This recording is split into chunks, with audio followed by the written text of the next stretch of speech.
istrinya baik, anaknya pasti baik. Betul. Tapi kalau suami baik, anak belum tentu baik. Betul. Kita ulang sekali lagi, bisa? Kalau istri baik, anak pasti baik. Tapi kalau suami baik, anak belum tentu baik. Mana contohnya? Nabi Nuh alaihi salam. Nabi Nuh itu baik apa enggak baik? Baik, tapi anaknya anak durhaka, namanya Kan'an, gara-gara istrinya tidak baik. Makanya bapak, kalau istri bapak tidak baik, no, inilah. Kalau dia tidak baik, belajar kepada ibu-ibu di kota Waringin Barat yang sudah baik, bah. Ajak kursus kemarin. Ini orang baik-baik semua ini. Suaminya tidak baik, namanya Azar, tapi anaknya justru jadi orang baik. Siapa anaknya? Ibrahim. Ibrahim itu bapaknya tidak baik, tapi emaknya perempuan yang baik. Akhirnya apa yang terjadi? Anaknya menjadi anak yang baik. Anak yang baik. Makanya ibu, kalau ada suami ibu yang agak-agak seperti Fir'aun, sabar-sabar. Pulang dari sini, bang, insya Allah aku tetap sabar bersamamu, bang. Sampai kau ditenggelamkan di Laut Merah, bang. Karena kata Ustaz Somad tadi, insya Allah anakku akan menjadi baik. Suami ibu boleh jadi tak baik, boleh jadi dia perampok, boleh jadi pecandu narkoba, boleh jadi dia sakau, tapi ibu masih ada satu harapan. Anak yang ibu kandung, anak yang ibu didik, anak yang ibu berikan akhlakul karimah, dialah yang akan menjadi pelindung penaung. Di tengah malam dia akan berdoa, Rabbighfirli wali walidayya warhamhuma kama rabbayani shaghira. Maka ibu jangan berputus asa. Kadang banyak ibu-ibu ini putus asa, pulang ke rumah suami selingkuh, mabuk, langsung pergi ke kamar mandi, minum teh botol. Minum super pel. Enggak mati. Seminggu setiap ngomong bubuih.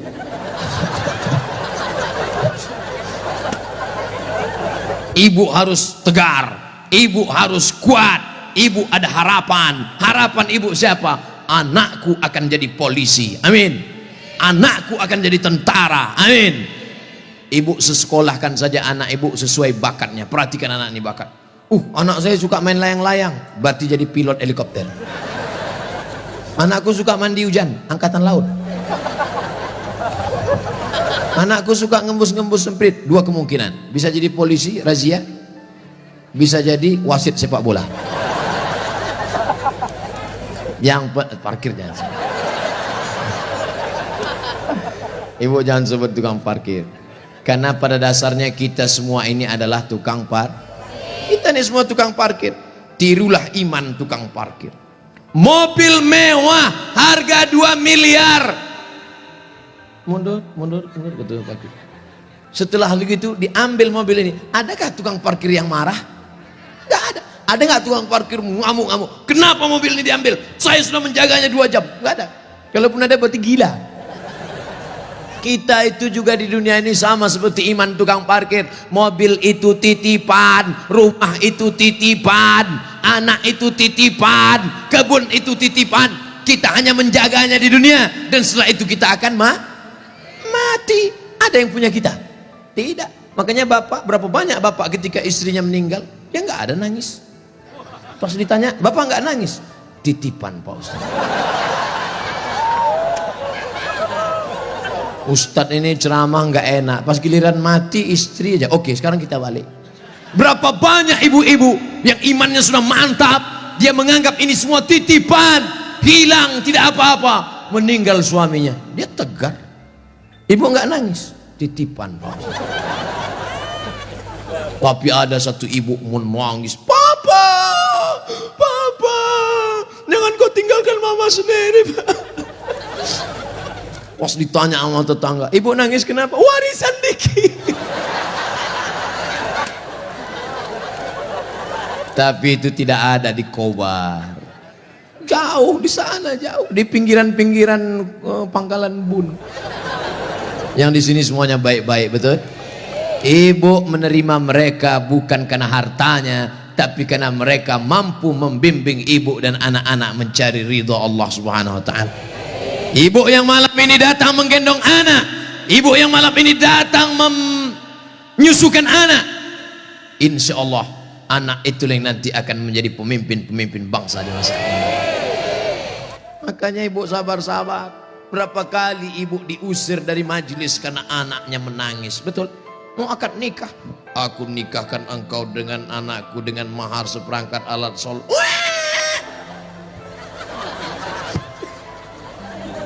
Berapa kali di majelis kematian ibu diusir, betul? Ada orang kaya meninggal, datang anaknya, mantunya, cucunya pakai baju hitam semua. Nama kelompoknya Men in Black. Sudah siap-siap mau menangis bersandiwara. 1, 2, 3. Rupanya anak ibu lebih kuat lagi nangisnya. Akhirnya tuan rumah marah, pergi pulang bawa anak. Berapa banyak ibu yang malu di depan orang banyak karena anaknya ingin naik mobil tetangga yang lebih mewah, lebih mahal. Tapi hari ini kesedihan ibu terbayar karena anak ibu adalah anak-anak yang soleh. Siapa yang lebih berbahagia, ibu apa bapak? Kan ibu bisa ngandung karena mereka kan. Sekarang saya tanya, siapa yang paling berbahagia, ibu atau bapak? Mereka tetap bertahan, Pak. Bapak Ibu yang dimuliakan Allah Subhanahu wa taala, siap menjaga persatuan?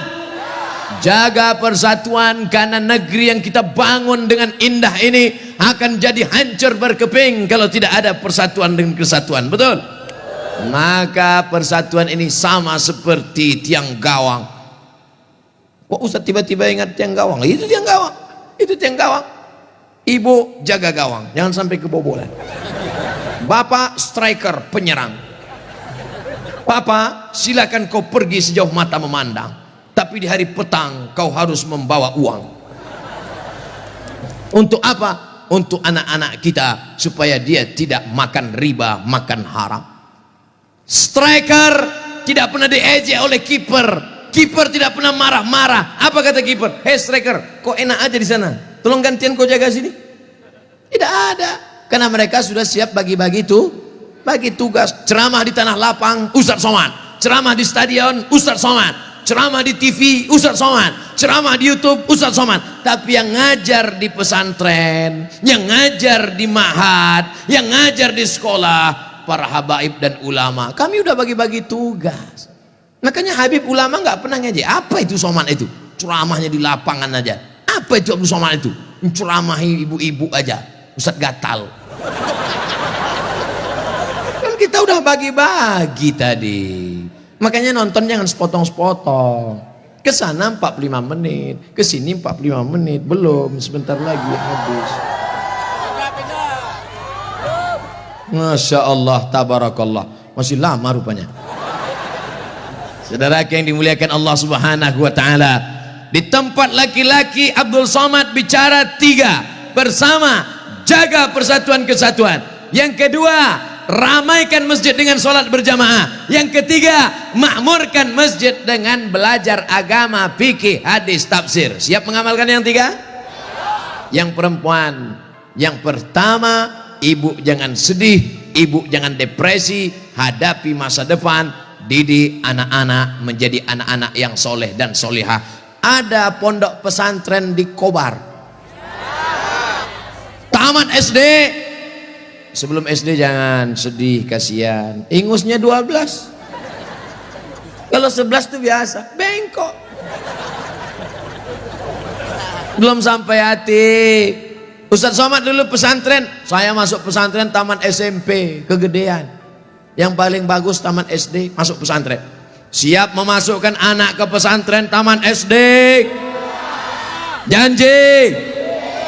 Ibu ingat, ibu punya uang banyak, belikan dia gadget, belikan dia motor, belikan dia mobil.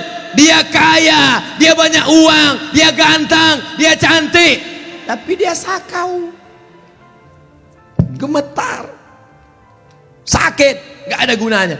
Makanya benteng terakhir menjaga anak-anak kita adalah pondok pesantren. Tapi pesantren ini kadang-kadang nasib bak kerakap tumbuh di batu, hidup segan mati tak mau. Santrinya 1000, WC-nya 10. Ngantrilah santri-santri, wajahnya biru, menahan serangan. Maka ceramah saya di Palembang, Ustadz Abdul Somad, saksikan hari ini sumbangan 52 unit. 52 unit apa Kiai? WC. Mantap, bagus, itu yang perlu. Maka yang kaya-kaya datang besok pondok pesantren. Nggak ada gunanya pengajian banyak-banyak, mubazir. Innal mubazirina kanu ikhwana syayatin. Orang mubazir saudara setan. Kalau ada orang kaya tidak peduli pesantren, kalau ada orang hebat pejabat tidak peduli pendidikan agama, mubazir. Setan tidak menggoda dia lagi. Pas setan menggoda, ayo masuk neraka, kata setan, nggak usah bro, dia saudara kita. Hai bro, kata. Oleh sebab itu maka pertama yang ingin disampaikan Abdul Somad khusus kepada ibu-ibu, jangan pernah bersedih hati. Masa depanmu ada pada anak-anak. Tataplah mereka masa depan, tapi tentu dengan bahasa ibu. Bahasa ibu paling ngerti dengan anak. Jangan pulang dari sini anaknya dikumpul semua, assalamualaikum. Nggak mesti diceramah. Ibu usap kepalanya, ibu tiup-tiup. Kau akan menjadi pemimpin masa depan nak. Doa ibu luar biasa. Ibu kalau marah sama dia jangan panggil dia setan. Setan. Tuyul. Jangan panggil dia. Calon bupati kota Waringin Barat. Gitu cara manggilnya. Calon anggota DPD. Gitu. Insya Allah dia jadi nanti insya Allah. Amin. Karena ibu mulutnya luar biasa, berbisa bu. Ibu ngomong salah saja diaminkan malaikat. Maka jangan pernah bicara yang tidak baik, bicara yang baik-baik. Sampai ada seorang laki-laki di zaman Bani Israel sebelum Nabi Muhammad SAW, namanya Juraij. Siapa namanya? Juraij. Ada orang Pangkalan Bun namanya Juraij? Belum ada. Nah, ibu yang hamil-hamil nanti kasih nama anak Juraij. Hai Juraij. Kepala sekolah salah tulis George. Ibunya lewat di depan tempat ibadah Juraij. Apa kata ibunya? Ya Juraij.